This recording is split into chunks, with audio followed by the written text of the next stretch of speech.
All right, folks, we're going to start here today. We have a light agenda here, and I'm going to get into this a little bit here. So, our audit and finance, a few of the board members couldn't make it today because of the weather. Fully understood, some vacation, but I'm going to turn it over to Linda. We met with Linda, staff, last week, go over the numbers here. So we can go over those revenues and expenditures. Talk about that. Good morning, everyone. As of November 30th, we have a $6.6 million gain. Pretty much the revenue and expense trends are the same as every other month. Right now, the revenues are trending about 1.3% under budget and 4.6% over prior year. Ridership is trending about 5% higher than the same period in prior year. The fare box revenue, however, is lower due to the fare restructure. And also past sales revenues are trending below budget due to the exchanges of refunds in prior months. Advertising and other revenues are 9% over budget, and that's primarily due to the FlixBus and the Trailways leases at the RTC and increases in our parking revenues. Expenses overall $7.3 million or 13% under budget at this time. Same line items are under budget: salaries and wages, employee benefits, health care, workers' comp, pension, and risk management, all trending under budget still for the same reasons as we've been describing.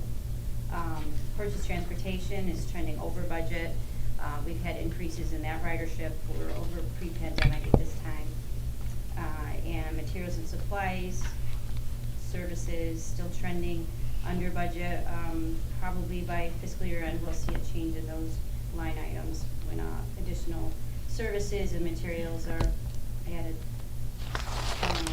Non-operating revenues are pretty much almost on budget at this time and really close to last year, and that's basically the net of our federal systems and the MRT. And MRT, as you can see in your board packet, still trending well. However, there is a slowdown. November was pretty good. Oneida, Onondaga County still performing well. Any questions on the revenues and expenditures? Also in your packet is the statement of cash flows. We just received our STOA in the month of November, so it's pretty solid at total all sources of funds at $31.7 million. Your investment report shows the funds in our money markets and also the funds that we have put in treasury bills. And that's about it for the summary information. Yeah, cash flow's really good. It's interesting that even with the position where we are, still the STOA money, everything's coming in on time, right, Melissa? Okay. Okay, which is good. Anything else, Linda? Any other? There's another informational item in the back of the report. Just I revised the multi-year capital improvement plan. There was a typo in it. No changes monetary, just moving columns over. Just wanted to have that for you because I'm going to change it in the proposed budget book. Over the next couple of years, from what I understand, there'll be significant capital expenditures here. Yes. Upgrading fleets. Yeah. And just so the board, Linda, once again, or Joe, the cost again for a diesel bus about is how much, and how much for the natural gas? We just got the update each. Oh, Okay, so the contract hopefully will come to you in January. It'll be $588,000 a bus for diesel, and we have the resolution from me today for I think what $644,000 for a CNG bus. Not cheap. No, I thought they were, when they were 400, they were a lot. So, Well, we just got two recent increases. Yeah, it was based changes. primarily on the inflation PPI. Could you explain that to the board, how you think it's one price and then something else happens? So when we entered into contract with Gilly 2 years ago, we have in the contract, so everybody's, basically, apples to apples. The increase that they can have on the contract moving forward over the 5 years is based on the producer price index and a calculation that is actually spelled out in the contract, which is capped at 10%. Well, as everybody knows, inflation has not been kind, and the first year of the PPI was a little over 7%, I believe, and then it got capped at 10% in the second year, so that's an over 7% and a 10% increase on a bus that was originally $477,000. You get up to $644,000. So essentially, on the order that you're gonna hear about today, it's an additional $6.4 million. So it's, Give or take. Yeah. it's kind of smart by the company to cover themselves for that type of, they'd probably go out of business if they didn't have some type of control in there. So can it go up more? You can, well, it can. Technically, if we're locking in this price now, they're technically agreeing to it. But if the economy continues to go the way it is, I'm sure they would try to come back.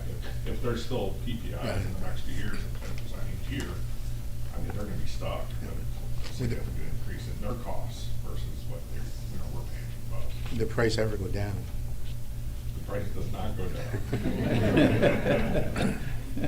Or it could remain flat. So, it's just interesting, and it'll be, so as we vote on certain things, it'll be some of the biggest probably purchases that you ever vote on in your life. It's pretty significant, but that's what we do. So you take that number, you divide it by 12, and that's your depreciation and your annual cost to buy the bus, not maintain the bus. But, good. Okay, excellent. Moving on here. Even though it's small, I'm definitely a little disorganized today. Trying to find myself. Jackie, stop loss insurance, as everybody knows here, if you don't know, we are self-insured for medical insurance, which means you pay dollar for dollar for the claims that come in. How you win it this game is you have people that are in high risk, people that are in low risk, and hopefully we meet in the middle.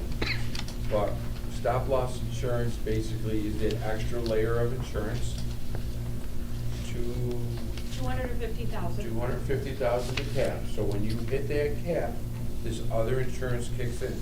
But you have 12 months, right? Correct.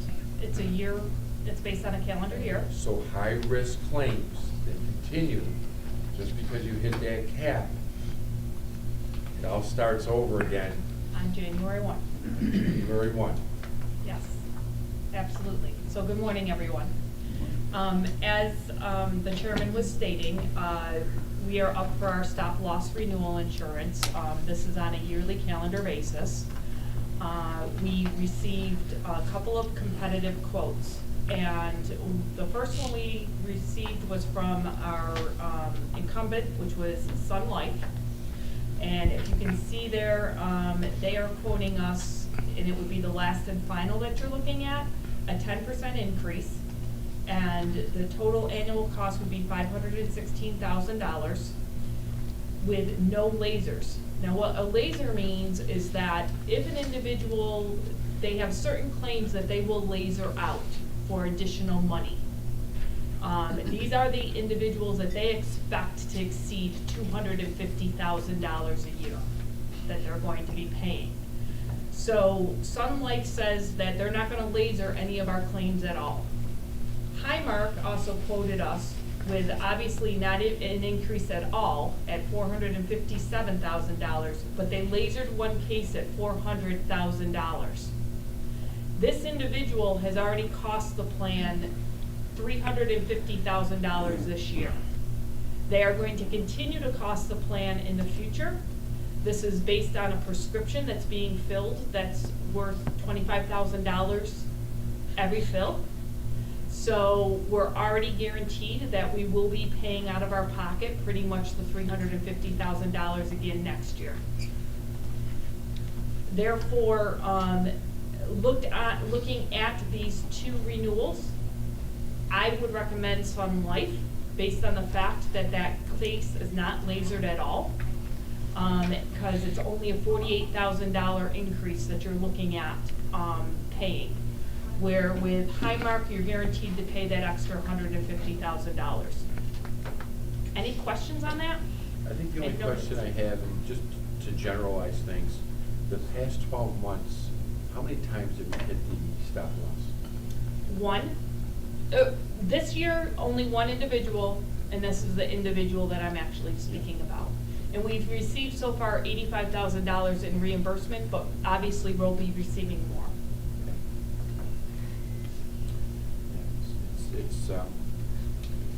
It's like a crapshoot sometimes and stuff, like it can come like an isolated individual case, but I've been around them where sometimes you get half a dozen cases maybe in a year, or 3, 4, and it's, you never know.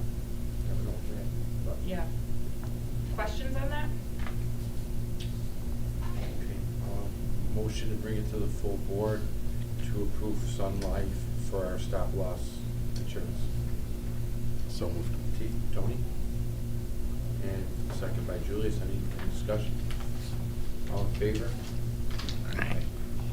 Okay. Thank you. Thank you. Thanks, Jack. Good work. Okay. Caitlin, need some help with this big purchase you're talking about? Talk about a 64 bus procurement purchase. Yes, thank you, Chairman. Good morning, everyone. So we are looking to move forward with the 64 bus. They are 40-foot CNG buses that we're looking to procure. These will be paid for with a mixture of federal and state funding as it becomes available. This is a contract purchase through Healy Corporation. The per bus price is $639,041. And this does include the installation of our Clever Devices system as well as our Stay On camera system. We'll be taking delivery of these buses no earlier than September of 2024 due to funding availability. So it is my recommendation that the board award the 64 bus purchase to Gillig Corporation. So once again, these buses are going to be in Onondaga, Oneida? These are Onondaga County buses. Onondaga, okay. Any questions on this? This is, 40 buses. it's a lot of buses. And 12 years has always been the norm? Yes, 12 years is the norm on FTA guidelines. A lot of cities that are maybe south and west get away with it, whereas in the northeast with our weather and salt and things. So 12 years is about as far as you can go, But even with as good as we maintain them here. so if the buses are getting better, technology-wise, and how come that 12-year mark hasn't changed?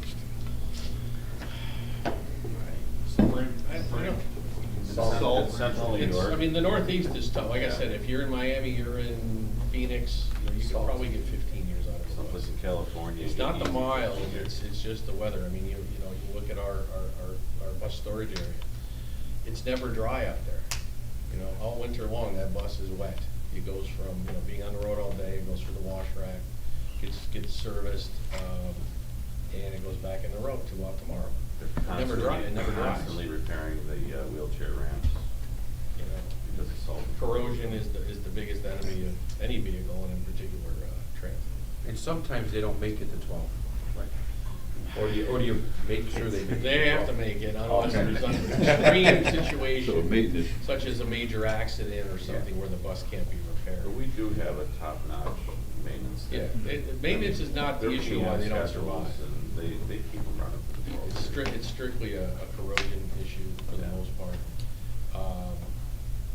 So this purchase, as Kate mentioned, although we don't have the money until 24, we can't replace it until 24 because the buses it's replacing are not out of the 12-year shelf life until 24.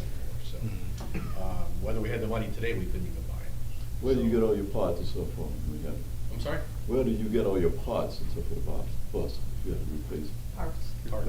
There's multiple different sources. vendors that we utilize. Some of them are from the OEM itself, some are from aftermarket. Just depends on price and quality. Sometimes price overrides quality, and sometimes quality overrides the price. 2 years, And I middle tell school you, bus. The folks we have out there that are servicing them, they're amazing. And I'll never forget, and a lot of you won't forget that time when that car or truck ended up inside the bus. That bus is still being operated today. Oh. Yeah, I'll never forget that. Wow. Wow, that's great. Any other questions for Caleb? Okay, I need a motion. Need a motion. Neil? Second. Tony? Any discussion? All in favor? Aye. Okay. Should probably let me be the second, in case you end up at a bus, you don't want that, you want them to say like, hey. The only other thing I was gonna Just saying. mention is, next month, we'll probably be bringing to the board another request to establish another reserve, for paratransit services, and we'll probably open another account at, Chase as well, so. I think the authority's doing, making some very good financial recommendations with, setting up, strategic reserves. And I'm big on this, I'm big on reserves, and, I think everybody here is doing a great job, setting those up, because it does rain at some point. Good. Anything else? That Good? concludes my report. Okay, that concludes our audit and finance. We'll take about 10 minutes, and then we'll get moving with the board meeting.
So, let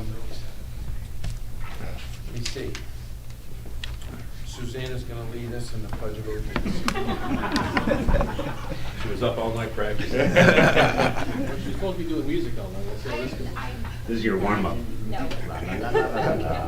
I pledge allegiance to the flag of the United States of America and to the republic for which it stands, one nation, under God, indivisible, with liberty and justice for all.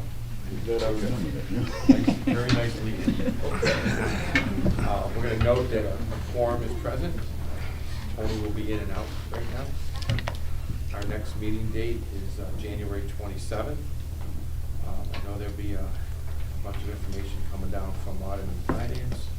We will have a quarterly pension review at 9 o'clock, finance will be at 9:30.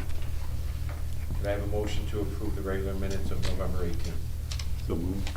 Julius, second. Joe, any discussion? All in favor? Okay. Moving right into the.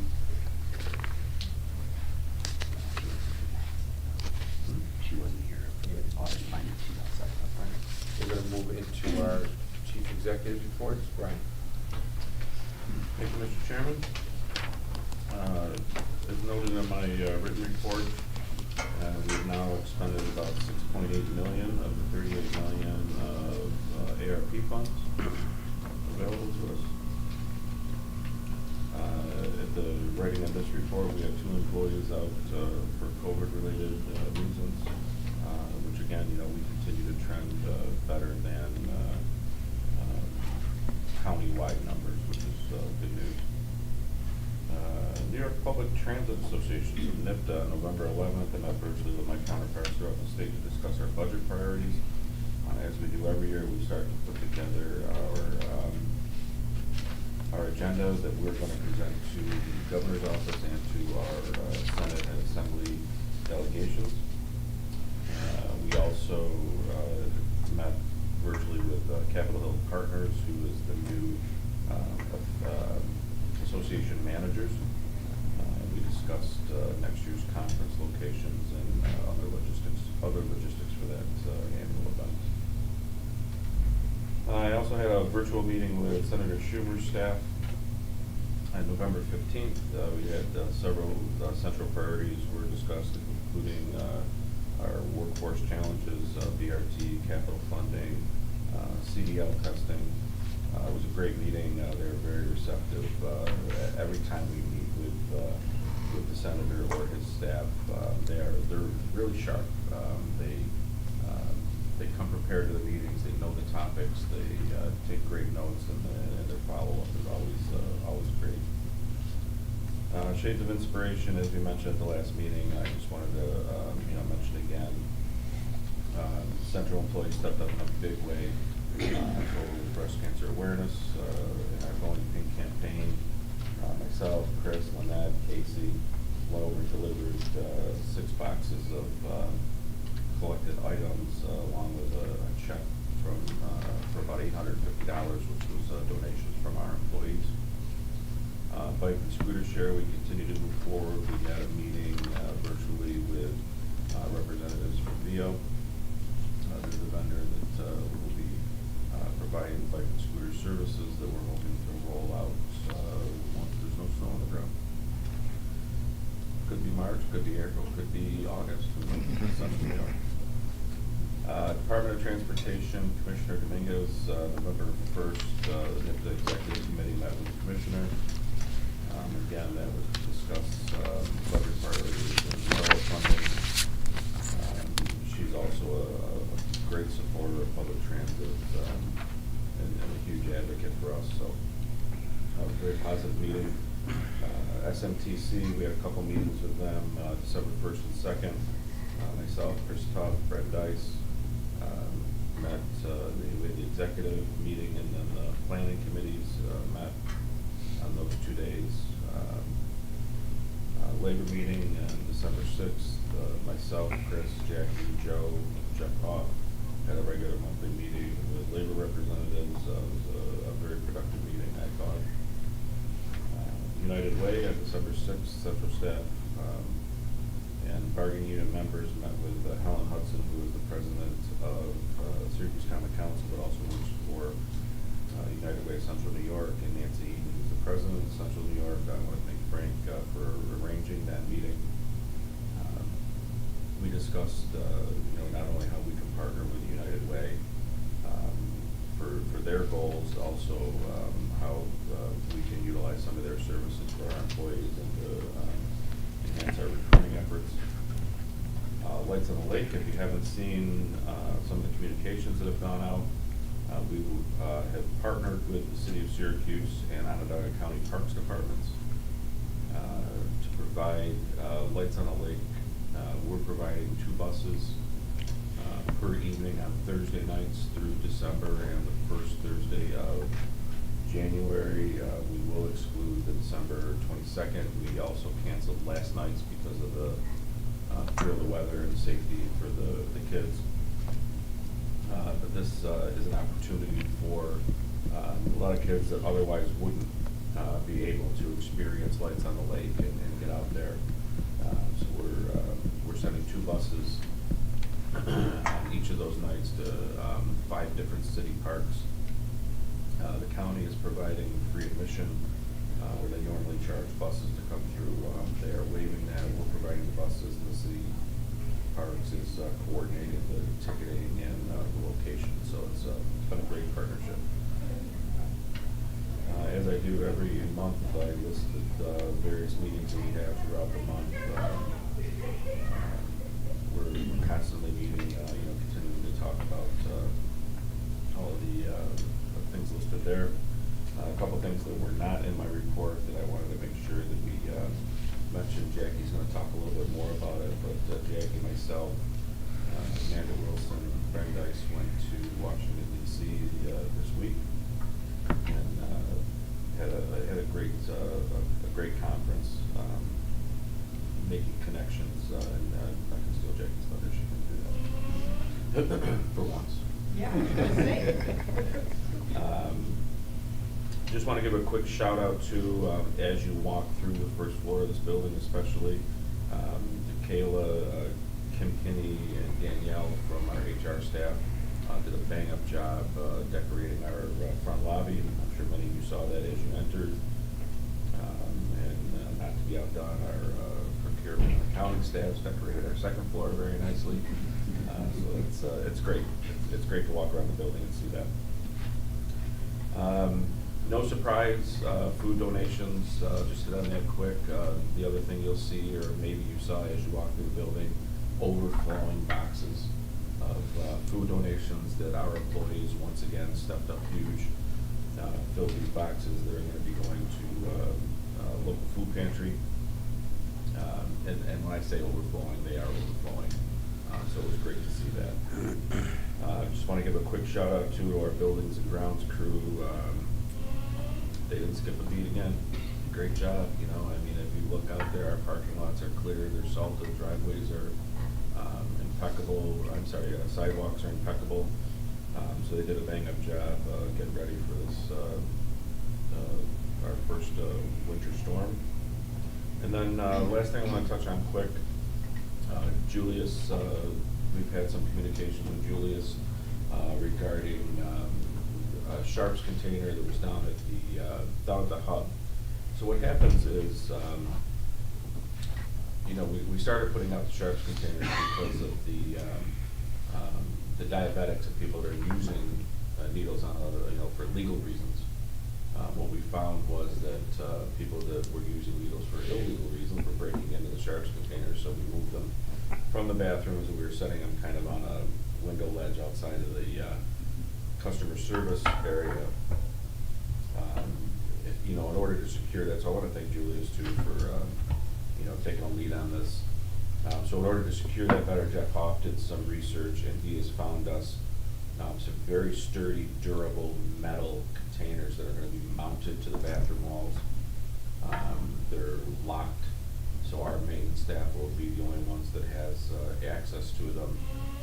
You would really have to do some work to get this thing off the wall and steal those needles and use them for use them for illegal drugs. So Thank you.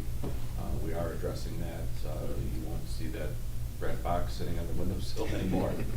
It'll be in the restrooms, and we're also going to do that down at the RTC too, for our restrooms down there. And related to your report, a lot of people don't know about the drug, but they don't really know about it there. So maybe next year sometime I'll bring my container in with the narcotics department. But I made some copies of some. I think someone should take a look at some of the things that we're being faced with, essentially. And if we don't take charge of that right now, it's going to be a major problem in the future. And I'm glad that we have that box.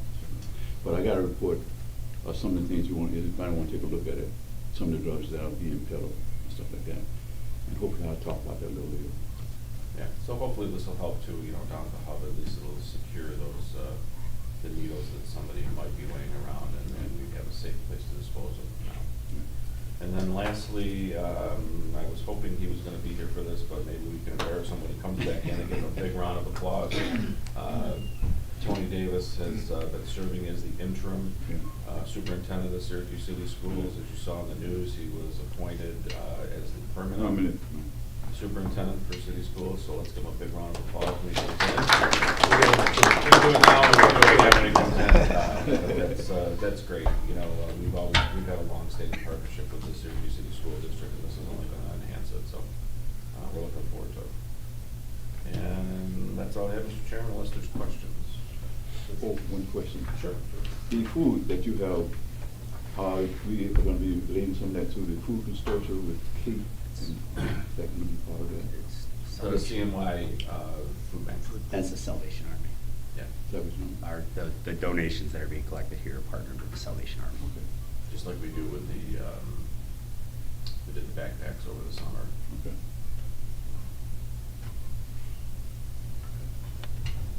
And now we go into our executive staff reports. Christopher. Thanks, Brian. Good morning, everybody. Continuing with Brian's conversation about the partnership with the Salvation Army on the food drive, I just want to highlight a few other things that we partnered with them with this year. I kind of challenged Lynette to find some community groups that we can work with and do things. Typically, the ones I'm going to mention here we do every year, but as Brian mentioned, we did the school supplies drive back in the summer with the Syracuse Mets. So we're trying to do things more throughout the year. But the following up on top of the food drive, we also participated in the Salvation Army's Angel Tree program. So what we did is coordinated with them to have 20 tickets, I guess, or what they say is a list. So what this program is it provides Christmas presents or gifts for children that wouldn't have necessarily gifts underneath their Christmas tree this year for Christmas. So through the program, they register through the Salvation Army and then provide their Christmas list. The Salvation Army then itemizes it, provides tickets so you can go and shop for, say, a girl between 6 and 8 years old, and these are the clothes that she wants or the toys that she wants. So this is the first year we participated in that. We were provided 20 angel tags that our staff here shopped for all 20 of these children and individuals. So along with the food donation today, it's actually happening today, the food is being dropped off at the Salvation Army. We are also dropping off these gift bags with the clothes and the toys that these individuals had requested. So I want to thank the staff for doing that. That's a huge step above and beyond on top of the food that they also provided this to the local children. Another participation that we did is the Stuff-A-Bus. This one is actually for toys for the Salvation Army. This is the general Stuff-A-Bus that we do every year. This will be at the Walmart in the Liverpool Clay area. It's, depending on where you consider geographically, it's the Liverpool address, but most people refer to it as Clay. So we partnered with the Salvation Army, Better Homes and Garden, and SEFCU to put a bus out front of the Walmart in Clay, Liverpool area to collect toys tomorrow from 9 a.m. to 5:30. And then from there, the bus will go to the Salvation Army to unload the toys that are collected. And then continuing with that, the Christmas Bureau distribution day is December 21st, which we are providing a free shuttle from the hub to the On Center and back for individuals to pick up these gifts that are part of the Stuff-A-Bus. So I just want to thank all of our staff participating in that, stepping up, doing the donations, the food donations, shopping for the individuals, and of course, Lynette, I want to give her a shout out for organizing all these events. It's not an easy undertaking on top of everything else they did, and part of what Steve's report, her department and their department have taken on this Christmas time this year and this time of year. So thank you to everybody for that, and that concludes my report. Good job. Thanks, Chris. Steve. Good morning, everybody. Just going to give you a little update on where our ridership stands at this point. For the month of November, our core ridership in the city services across all the communities we serve is about 64% of what it was pre-COVID. That's a very good number from the perspective of where we are in the post-pandemic world. Overall ridership 70%. A lot of that just because the SUNY Oswego's student ridership is still not doing well from where it was pre-pandemic. They've gone to more of a walking campus, and Syracuse University still kind of lags a little bit, but it's still stronger than our basic core services. So I think we're doing very well from a ridership perspective. When compared to last year, it's up about 16% overall.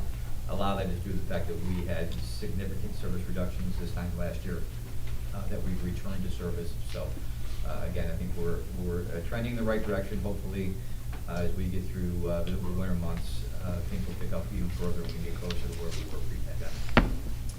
I also want to, continue with the holiday theme of Lynette and Casey Brown and all of our staff really participated in a fantastic holiday video that we were distributing on our social media, kind of wishing everybody happy holidays.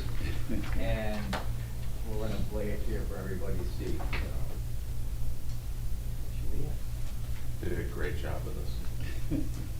In this time of joy and happiness, we'd like to take this opportunity to express to you our warmest wishes for a safe and joyful holiday season. Thank you to all of our customers, community partners, and employees for your continued support throughout 2022.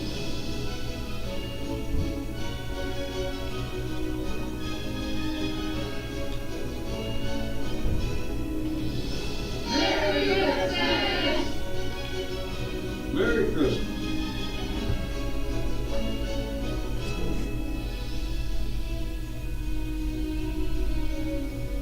Happy holidays.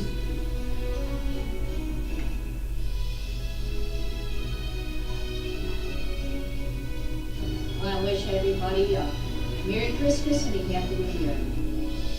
Merry Christmas. Merry Christmas.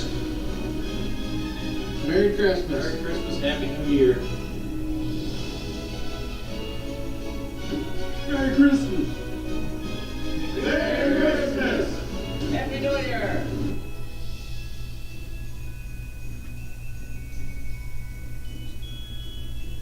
Happy holidays.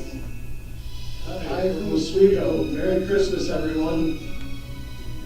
Happy holidays.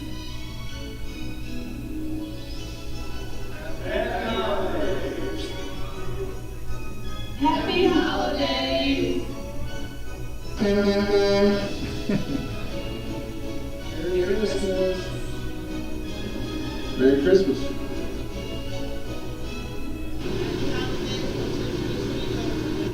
Happy holidays. Happy holidays. Happy holidays from Central Cayuga.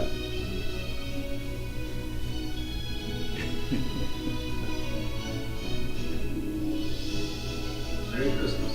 Merry Christmas. Merry Christmas and Happy New Year. From our families to yours, happy holidays. Sounds like a song. Wait for the end. Wait. For the end.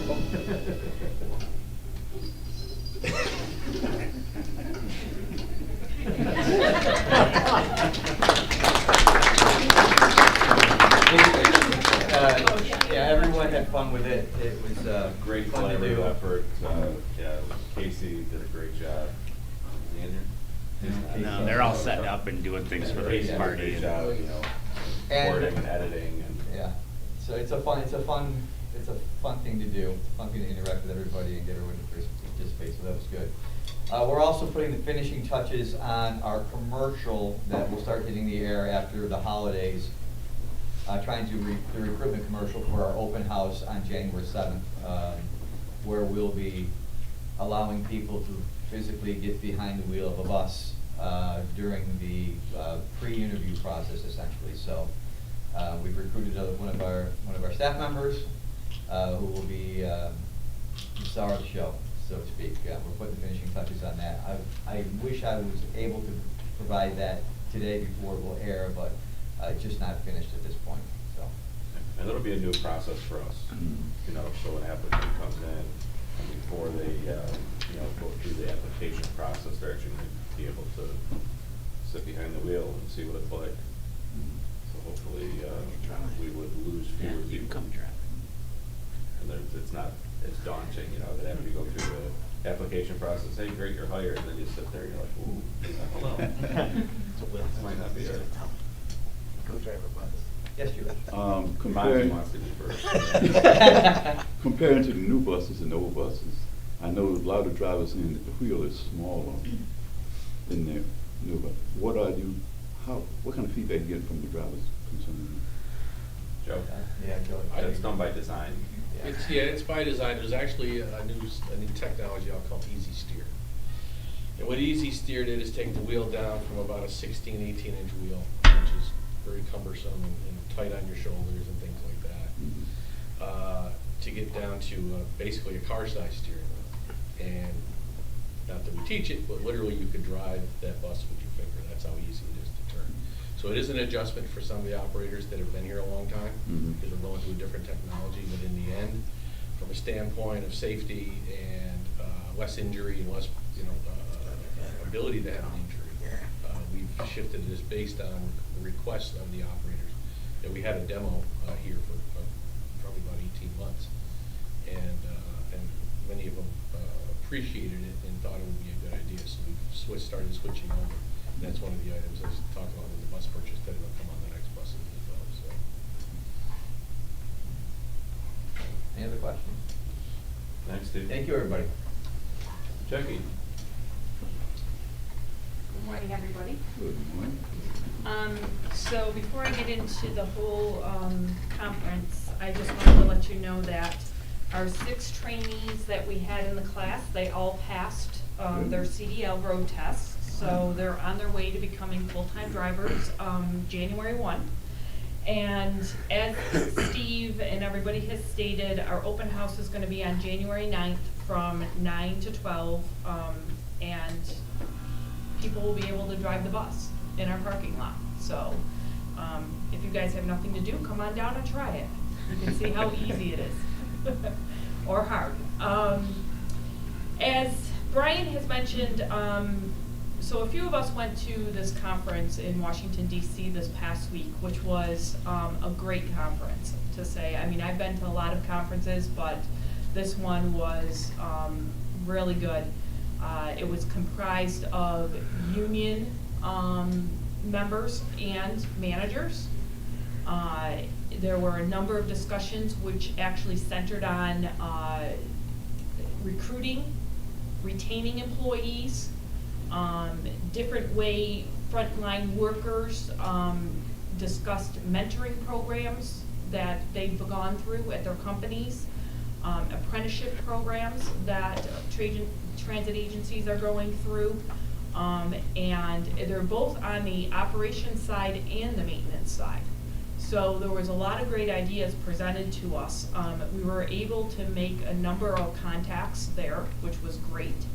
And because of all the different transit agencies across the United States, we got a lot of different perspectives on what, maybe Golden Gate is doing out in San Francisco versus what Indiana is doing at their corporate offices in Ohio and everything. So what we're going to do is, after the first of the year, because of the contacts that we have made, we're going to be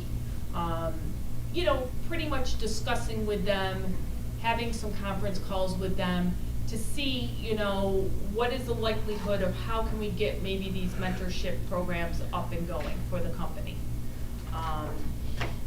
And that's really, it with the different ideas and everything. And Brian, I don't know if you want to jump in and have more to say about it, or... No, I thought it was a great conference. The breakout sessions were great. Jackie spent a lot of her time talking to different bus agencies throughout the California area and is now hitting us up for going out there for an in-person visit. But no, it was a great conference. It was, as she mentioned, it was labor and management, and it was some of the breakouts that were on the mentoring, which is something that we've been talking about doing here, so it was very helpful. Yeah. Great. Any questions? So some of the information you got from those other companies, are you planning to try them or adopt them here for? Well, that's what we're definitely going to be looking into. And that's why we're gonna have, one of the individuals that I met there at Santa Clara,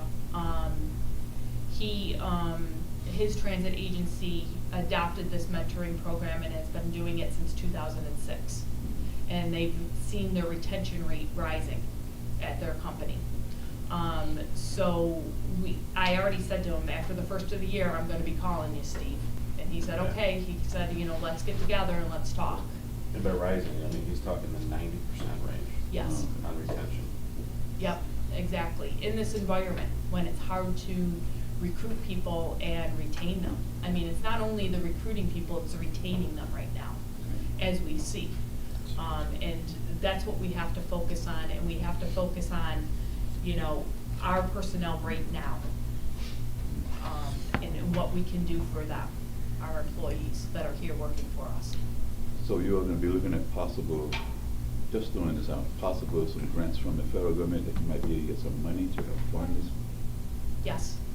Yeah, that's another thing that we learned, and Bryden took a lot of notes, because she went to the FDA side of it on, what kind of grants are out there and available, and DOL, as of January 1, is gonna be coming out with a lot of, training, monies for training and everything. So we have that information that we'll be looking into, so absolutely. Yeah. Because some of the things I mentioned that because some of the things that you may not necessarily do here at Central, but you're basically looking at the transportation part of Central, but maybe adopt from agencies that are in the city who have the expertise in these areas. And if you can get a grant from the federal government to help with that, does that make sense what I'm saying? Oh, yeah, With that process absolutely. and stuff like that.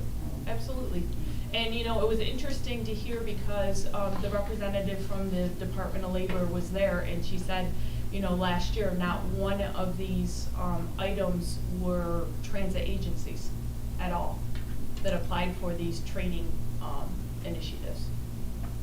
So they're trying to get the word out to these transit agencies that, we're here, we're available, we want to help you. And we know that there's an issue with, recruiting and retention in transit, so what can we do to, help? So. It's great. I think staff development is very important, very, very important. It Good is. job. Absolutely. Thanks, Jeff. Thank you. Mike? Good morning, everyone. Good morning. Happy holidays. Too far to walk that far. This past month, we had an accruant representative coming here for about 3 days. He went over reporting. He addressed some of the issues that we have. Really kind of a good set of meetings. He did walk away with some to-dos for us and for him. And he actually sent us just even this morning some customized reports that we're going to be able to take advantage of. In the maintenance connection application, even though we've only had it really up and running about 8 months solidly, one of the next steps is to upgrade it already. So we'll be doing that in the first quarter of this next year. We are continuing the progress in our hardware development, hardware replacement process, which is pretty good. Most notable, we replaced our backup system, which is a Barracuda system. What that really means for our cybersecurity side of things is an immutable backup, which means backups are done, they can't be changed, cannot be changed. So it's a real nice lock for us to be able to do that. Tom just completed that about a week ago, Tom Jeremiah. We also had a lot of unique issues this month, which is kind of interesting, mostly centering around sound. Our phone system had a kind of a garbled sound that was going on in it, and then our PA system.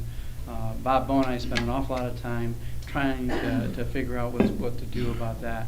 So one of the things we're doing on the VA side, our maintenance area, the bay areas, was awfully loud. And whenever an all-call was done, which the operations department tends to do, it goes in there as well too, but they're really trying to reach the drivers. Drivers are never in the bay areas. So we're going to look to segment that off as a new zone in the BA system.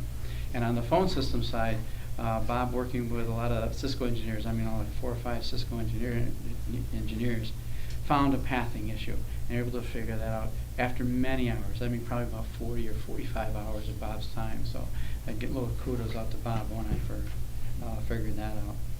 And finally, we've been searching for an associate vice president, and we recruited someone, and he's actually still here. I started on Monday. I'd like to introduce, if I could, like to introduce Bruce Mock. Yeah, sure. Bruce. He keeps coming back, so. He's sitting there so everyone can see. Good morning, everybody. As Mike said, my very first week here. I'm still here. It's the end of the week, so they haven't scared me away yet. Free lunch half, yeah. Just a quick background on myself for anyone that may not have seen the announcement that went out this week. Back in December of 21, retired from the Air Force, 31 years of service. Got 20 plus years of IT experience, and I've done pretty much everything in the IT field. And I'm looking to bring whatever I learned in the military and IT to the organization. Hopefully I can help them out and bring them where they need to be. That's pretty much all I have, unless anybody has questions for me. Welcome. Welcome. Yeah, welcome. Thank you for your military service. That's my report. Does anybody else have any questions? One question. Sure. Only one? Today. Since we are so close to GMA Wireless, are you tapping into them if possible? I don't know. No, not really at this time. You got stock in that company? I would love to have some company. Yeah, really wouldn't be a bad thing, but that's second. No, they're really doing the wireless 5G connection antenna type stuff, manufacturing there. They really don't affect us at this point. Not yet. Who knows? Maybe someday when we get the autonomous buses and everything's 5G. Yeah, that's right. But not right now. Just a future then. Future. Right. Thank you. All right, that concludes senior staff with the exception of Joe and Linda, who Linda already gave hers, but very good. Okay, audit and finance committee, everyone approved. In the finance committee, oh, Joe again.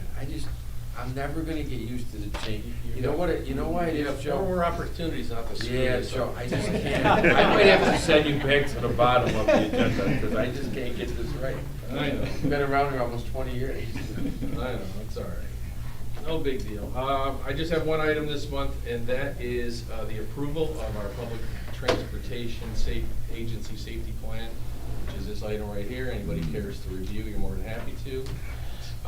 We do this on an annual basis. This is a combined federal and state plan, which we were allowed to do a couple of years ago to try to simplify it a little bit. And what happens over the course of the years, we have to make adjustments to this plan. Fortunately, this year there were not a lot of major adjustments, mostly just data changes, things from the previous year. We also added some training materials. We now do what's called NeoGov. NeoGov is an onboard, online training that applies to HR, to IT, a variety of different trainings, so it allows the employee to do it either in their office, or if it's a maintenance employee or a bus operator, they can do it via a computer here at the shop. So, and it gets us without having to pull people off their shifts in big groups, which is hard to do, especially with the operators. So that's one of the other changes. The major change that was made this year is now the federal government is requiring that there is a labor management safety committee, which Frank is heads up on his behalf with his group. And what that committee does is essentially going to now work on this with us, bring in ideas and concepts that may or may not be in here, or we have to make alterations to. And not only will the committee do that, the committee also has to approve this policy prior to bringing it to the board. So that's been done. This year was a little rushed because it kind of started in the middle of the year.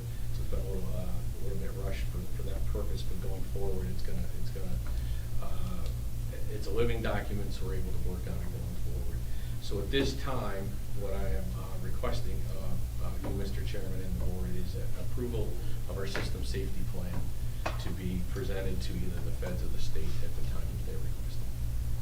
Okay, so this has been a combined effort with a number of people that have Yes, been. and now between labor waivers and management. And now waivers fully included. Frank, how did you feel about the plan? I think it's pretty good. I've actually seen some of the other transit authorities, and I think Centros is pretty comparable, if not better, the way it's put together. And there's some things I want to work on in the future to get added, but like Joe said, it's a living document, and I'm going to work on that going forward. Other than that, I think it's great that the union's involved. So Julius? Yeah, what are some of the safety things that you refer to? Well, I mean, you know, whether, you know, you're talking about, you know, the most basic items of you know, what an employee may have to wear, to, you know, safety harnesses, to how the building is protected, you know, safety, security. It's a variety of issues that have been put together. Again, some of it's a requirement of the federal government, because for years they never requested a plan. It was always the states that did it, and now the Fed wants their share of it. So we were fortunate to be able to put this in a combined plan, which meets the needs of both the Feds and the state. Good. Any other questions?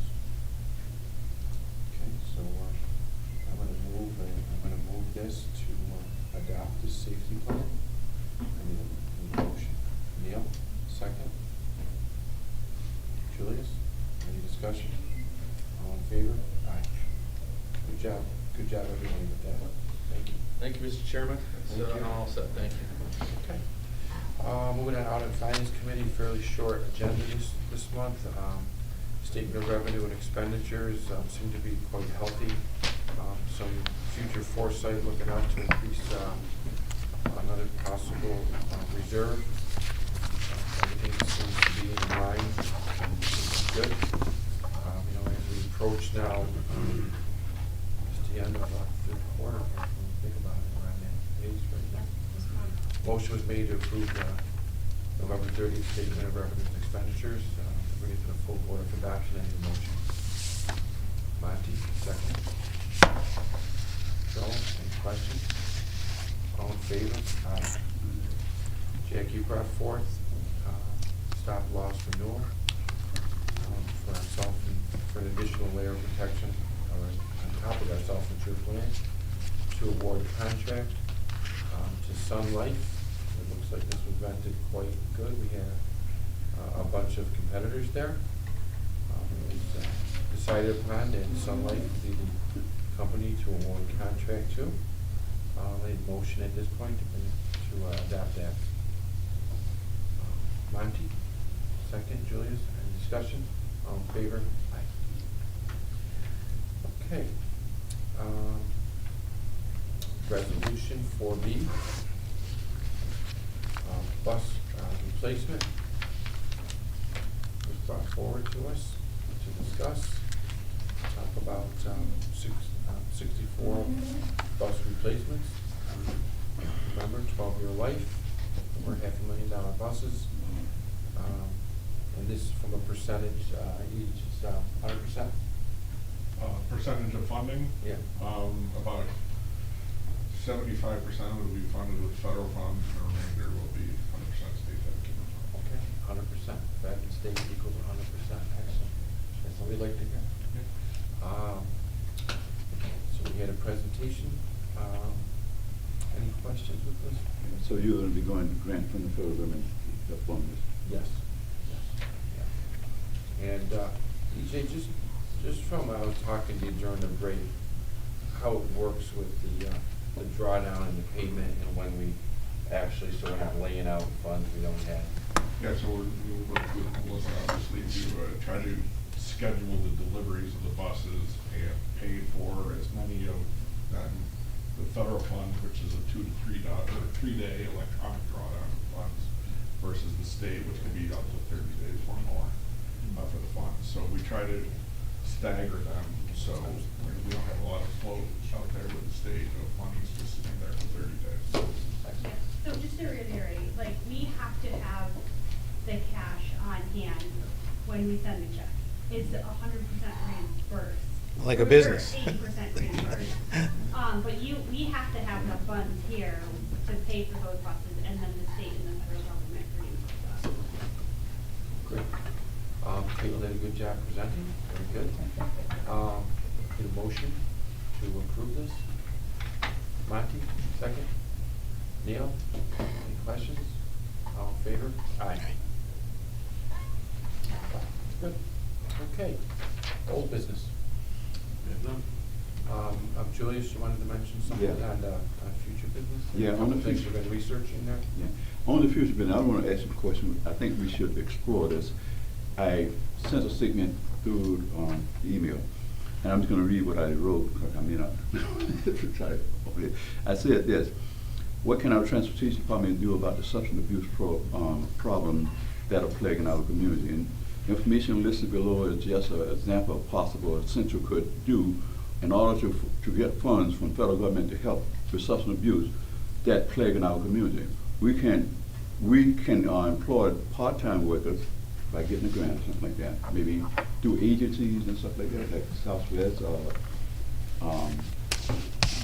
Ways, United Ways, and places like that, and you apply for a grant.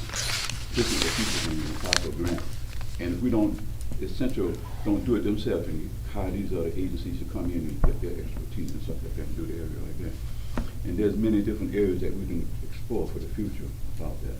And you get a chance to explore what, you know, I get home, I'm retired, so I can look at some of it. So I think it's a possibility for we to look at. And I think, in my opinion, this is only my opinion, I think this would start drawing the Central a little closer to the community also. These agencies be able to contact us. And we don't have to do the work ourselves, but our work is to concentrate on the transportation part of it. But we can get an agency like Southwest or United Way, places like that, to come in and do presentation and stuff like that. Or either TNT, come in and bring up debate on things at the TNT program. Just throwing that out. Okay, thank you, appreciate it. Remember our holiday gathering is going to be in the garage as we go through. I want you to take notice of another project that is in the works, as was presented a couple meetings ago, was the break room for employees that will be taken from, I don't know, it looks like about a 1970, 80 era, and we're going to bring that forward, and it's going to actually look pretty good. We're going to take those standing chairs that are in the concrete, we're going to move those steel things up to the boardroom. Those will be our new chairs. The chairman's chair? But anyway, take a look at that, because I think that's a project that's overdue, and I'm glad that we're supporting that. But we'll have a couple tables reserved. I want to wish everybody well. We had another successful year around this board. Successful staff that's over here. It does all the work. Yeah. And it does not go unnoticed by the board. So we really appreciate everything that you folks do to make this one of the greenest transportation systems in the country. It's not easy to pass. We'll move The further. easiest way out to the garage is going to be going right out this hallway, and then take a right, and that door will bring, it's a double, two doors will bring you right out into the garage area where our luncheon is set up. Move for adjournment. Thank you. Thanks, everyone.